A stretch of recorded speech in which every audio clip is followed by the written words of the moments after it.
If you've liked these MindMap videos, then maybe you'd like to get our full masterclass that teaches you everything you need to know to confidently pass the CISM exam. In our entirely unbiased opinion, it is the easiest way to study. And I say that not just because we built it, but because we've put a lot of thought into how to make it easier for you to pass the exam. One of the key things is that the masterclass adapts to what you've already shown that you know. So you're not overstudying one thing while not putting enough effort into something else. Nearly all of our students pass on their very first attempt because the masterclass tests that you know enough before your exam date. If you're interested, take a look to see all of the details. The link is in the description.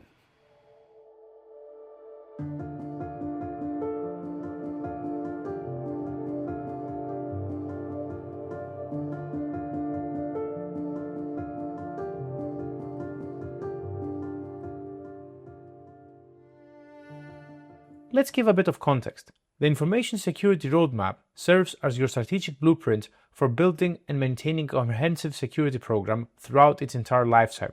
Think of this as your master plan that guides how secure initiatives evolve from initial conception through eventual retirement.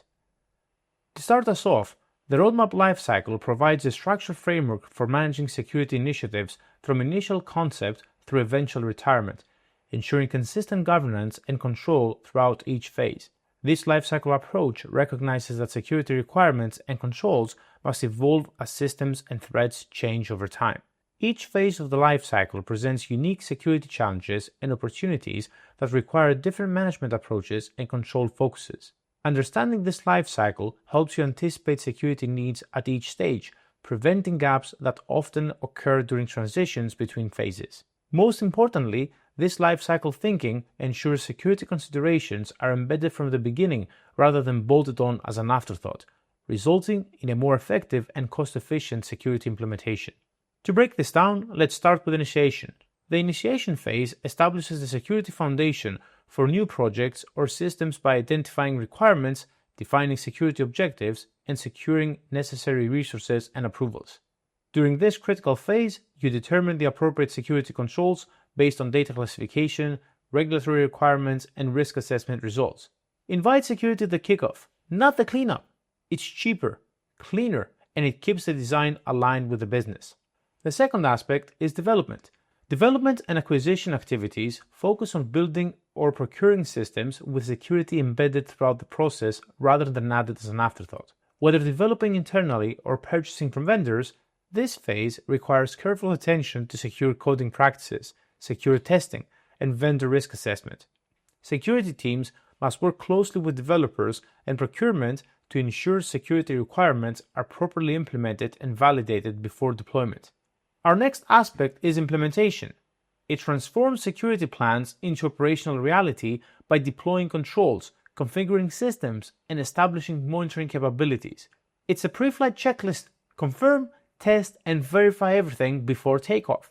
Next up, operation and maintenance represents the longest phase of the lifecycle, where security controls must be continuously monitored, updated, and optimized to address evolving threats and changing business needs. This phase requires establishing robust processes for patch management, configuration management, and incident response to maintain security effectiveness over time. Just like you wouldn't drive forever without an oil change, security needs regular tune-ups to catch gaps as systems age and environments shift.